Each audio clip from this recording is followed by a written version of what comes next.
Avant de commencer, n'oubliez pas de liker la vidéo, de vous abonner à la chaîne et d'activer la cloche pour ne rien manquer des prochaines histoires d'amour. Votre soutien fait toute la différence. La neige tombait doucement sur les toits de Paris, recouvrant la ville d'un voile blanc scintillant. Les lampadaires diffusaient une lueur dorée sur les pavés et les vitrines décorées de guirlandes rappelaient à chacun que Noël approchait. Dans un restaurant chic du quartier Saint-Germain, Clara Morel, 29 ans, sirotait son chocolat chaud tout en écoutant ses amis rire aux éclats. « Allez, Clara, une seule rencontre à l'aveugle, juste une, c'est Noël, fais un effort !» Elle leva les yeux au ciel. « Les rendez-vous à l'aveugle, c'est pour les gens qui croient encore aux contes de fées. Moi, je crois aux deadlines et aux présentations PowerPoint. » Ses amis échangeaient des regards amusés. « Alors on parie ?» dit Zoé avec un sourire plein de malice. « Quoi encore ?» soupira Clara. « Si tu ne fais pas un rendez-vous avant le réveillon, tu passeras le nouvel an seul, au bureau. » Un éclat de rire général. Clara, vexée mais fière, posa sa tasse. Marché conclu. Quelques jours plus tard, alors que la ville se préparait à briller sous les lumières de Noël, un message inattendu arriva dans sa boîte mail. Dîner, vendredi, 20h, portez quelque chose de rouge. Maxime Delcourt. Le nom lui disait vaguement quelque chose. Après une rapide recherche, son cœur fit un bond. Maxime Delcourt, PDG du groupe Delcourt Industries, l'un des hommes les plus influents de la capitale. « C'est une blague », murmura-t-elle. « Un PDG sur un site de rendez-vous ?» Elle hésita. Puis, sans trop savoir pourquoi, peut-être par curiosité ou simplement parce que la magie de Noël rendait tout possible, elle accepta. Le vendredi soir, le froid mordait ses joues alors qu'elle descendait d'un taxi devant une somptueuse demeure dans le 7e arrondissement. La neige tombait en silence et ses talons s'enfonçaient dans la poudre blanche. Sous son manteau beige, sa robe rouge épousait gracieusement sa silhouette. Elle inspira profondément, puis frappa à la porte. Quelques secondes plus tard, la porte s'ouvrit. Un homme se tenait là, grand, élancé, vêtu d'une chemise blanche légèrement déboutonnée. Ses yeux sombres la détaillèrent avec une curiosité silencieuse. « Vous êtes Clara Morel ?»« Oui, et vous devez être Monsieur Delcourt. » Il hocha doucement la tête, un coin de ses lèvres se relevant à peine. « Entrez, il fait bien trop froid pour discuter dehors. » L'intérieur était chaleureux, décoré de lumière dorée et d'un immense sapin scintillant dans le salon. L'odeur du bois brûlant dans la cheminée emplissait l'air d'une douceur réconfortante. Clara se sentit soudain minuscule dans cet univers luxueux. « C'est un très bel endroit ?» dit-elle timidement. « Merci, mais je vous avoue, je n'ai pas choisi la décoration. Ma sœur s'en cherche chaque année. » Un silence flotta entre eux, un de ces silences légers, presque électriques. Il lui proposa un verre de vin, puis s'installa face à elle. « Alors, mademoiselle Morel, vous n'aimez pas les rendez-vous à l'aveugle ?» Elle sourit nerveusement. « Je dirais plutôt que je n'y crois pas. Je suis rationnelle et les coups de foudre, ça n'existe que dans les films de Noël. »« Et pourtant, vous êtes ici, » répondit-il calmement. Elle rit un peu gênée. « Oui, on m'a lancé un défi stupide et je ne déteste pas perdre. J'aime les gens qui n'aiment pas perdre. » Ses yeux brillèrent d'un éclat amusé. « On va bien s'entendre. » La soirée continua dans une atmosphère étonnamment détendue. Ils parlèrent de tout, de voyage, de travail, de solitude aussi. Clara découvrit un homme différent de ce qu'elle imaginait. Pas froid, pas arrogant, mais sincère, presque mélancolique. Dehors, la neige continuait de tomber. Dedans, quelque chose d'autre commençait à fondre, la distance entre deux cœurs que tout semblait opposer. Et quand minuit sonna, un sourire discret se dessina sur les lèvres de Maxime. « Vous savez, Clara, je crois que ce pari de Noël vient de devenir la meilleure idée de votre ami. » Clara détourna le regard, le cœur battant. Elle ne le savait pas encore, mais cette nuit-là allait changer bien plus qu'une simple soirée d'hiver. La nuit s'était étirée sans qu'ils s'en rendent compte. Le dîner avait été simple mais délicieux, accompagné d'une conversation fluide, presque intime. Pour la première fois depuis longtemps, Clara avait oublié le temps, les obligations, le monde extérieur. Assise face à Maxime, elle se surprenait à rire, à parler librement, elle, d'ordinaire si réservée. Lui, quant à lui, l'écoutait avec une attention désarmante. Ses yeux, sombres et calmes, semblaient la suivre, comme s'il cherchait à deviner ce qu'elle ne disait pas. Mais soudain, le vent se mit à hurler derrière les fenêtres. La neige redoubla, avalant les rues dans une blancheur glaciale. Maxime se leva pour regarder dehors. La météo ne plaisantait pas. On dirait que la tempête a décidé de passer la nuit avec nous. Clara le rejoignit près de la baie vitrée, On ne distinguait plus rien, sinon les flocons tourbillonnant dans la lumière des lampadaires. « Je vais appeler un taxi avant que les routes ne soient complètement bloquées », dit-elle un peu nerveuse. « Aucun chauffeur ne viendra jusqu'ici dans cette neige », répondit-il calmement. « Restez cette nuit, il y a plusieurs chambres d'amis. » Elle hésita, mal à l'aise. Dormir chez lui, chez un homme qu'elle venait à peine de rencontrer.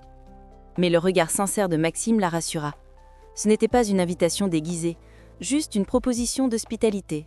« D'accord », souffla-t-elle, « juste pour cette nuit. » Un peu plus tard, après qu'il lui montrait sa chambre, Clara resta seule, observant le feu crépiter dans la cheminée. La pièce était chaleureuse, presque trop parfaite. Pourtant, quelque chose dans cette maison immense lui donnait une impression de solitude. Elle pensait à lui, à cet homme sûr de lui, brillant, mais dont le regard cachait une ombre.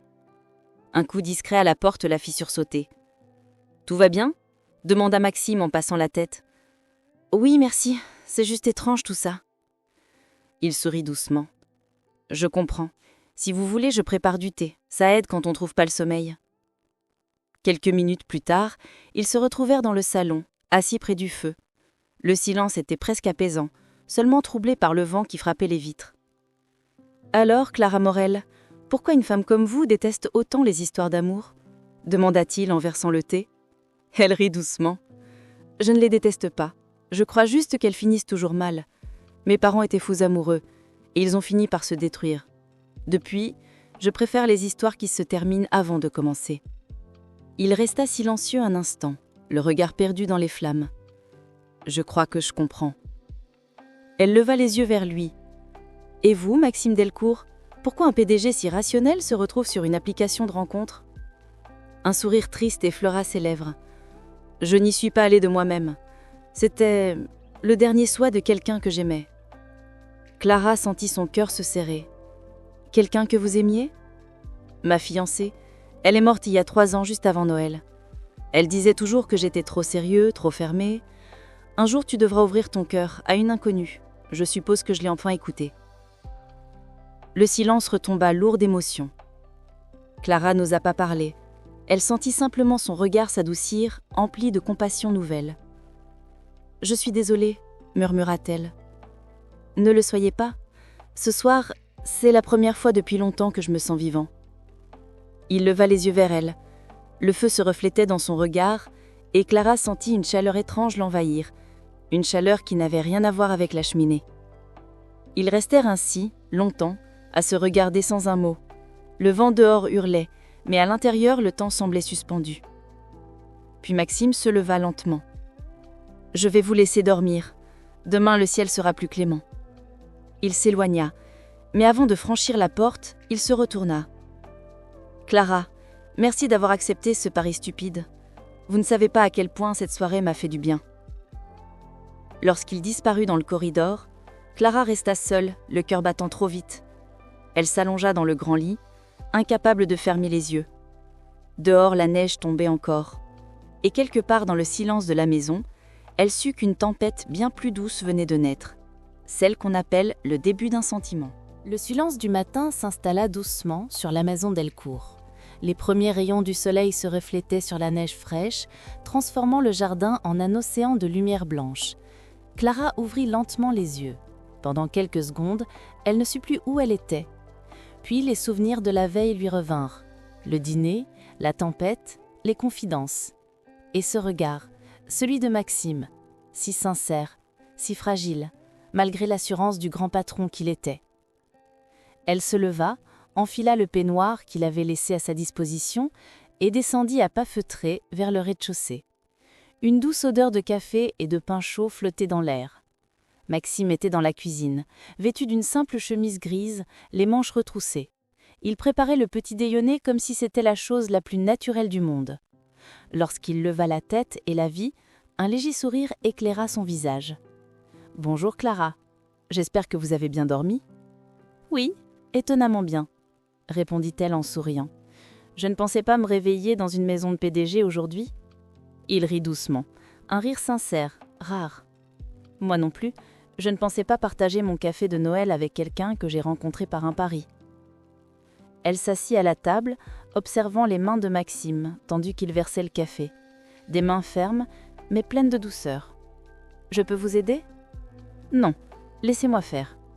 Pour une fois, j'aime l'idée de m'occuper de quelqu'un d'autre. » Il posa devant elle une assiette avec des croissants encore tièdes. Leur regard se croisa, et sans qu'aucun mot ne soit prononcé, quelque chose d'invisible passa entre eux. Un lien naissant, silencieux, mais évident. Ils mangèrent tranquillement, parlant de tout et de rien, de musique, de livres, de la neige dehors. Mais au fond, chacun d'eux savait que la conversation n'était qu'une fragile barrière contre ce qu'ils ressentaient. À un moment, Clara posa sa tasse. « Vous savez, je devrais peut-être partir, le ciel s'est dégagé. » Maxime la regarda longuement. « Si c'est ce que vous voulez. » Elle hésita. « Ce n'est pas ce que je veux, c'est juste ce que je devrais faire. » Un silence tomba, lourd de non-dits. Alors Maxime se leva, marcha jusqu'à la fenêtre et parla d'une voix basse. « J'ai passé 3 ans à fuir Noël, 3 ans à éviter cette date, à me cacher derrière mon travail. Et hier soir, pour la première fois, j'ai eu envie que le temps s'arrête, parce que vous étiez là. » Clara sentit son cœur battre plus fort. Elle se leva à son tour, s'approcha lentement. « Maxime ?» Il se tourna vers elle, les yeux brillants d'une émotion contenue. « Je ne veux pas que ce soit juste une soirée de hasard, ou un pari stupide. Je veux apprendre à vous connaître vraiment. » Ces mots la touchèrent profondément. Elle avait l'habitude des hommes pressés, de promesses creuses, de relations qui se consumaient avant d'exister. Mais là, dans ce regard sincère, il n'y avait ni artifice ni jeu, seulement la vérité. Clara sentit les larmes lui monter aux yeux. « Je ne sais pas où tout ça va nous mener, » murmura-t-elle. « Moi non plus, » répondit-il doucement, « mais j'ai envie d'essayer. » Ils restèrent là, silencieux, face à la grande baie vitrée. Dehors, la neige recommençait à tomber doucement, comme si le ciel bénissait leur hésitation. Et puis, sans réfléchir davantage, Maxime fit un pas vers elle. Il leva une main, effleura sa joue.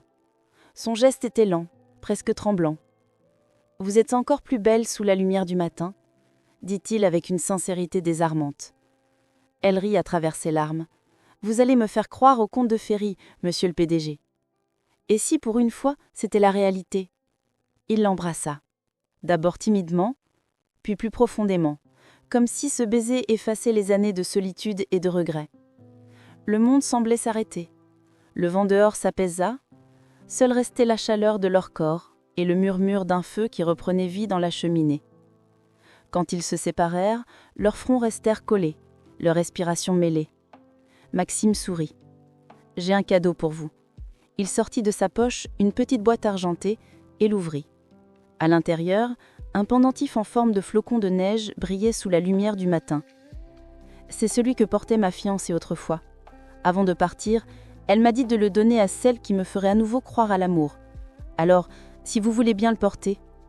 Elle resta figée, émue. Puis elle hocha la tête, les larmes aux yeux.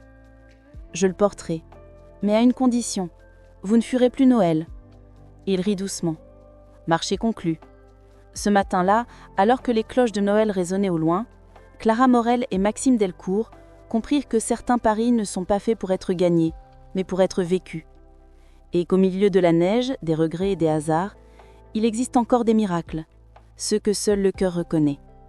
La caméra aurait pu s'éloigner, capturant la maison entourée de blanc, la lumière du feu à l'intérieur et 2 silhouettes enlacées devant la fenêtre. Parce qu'au fond, l'amour commence toujours ainsi, par un pari, une rencontre et une porte ouverte à l'intétendu.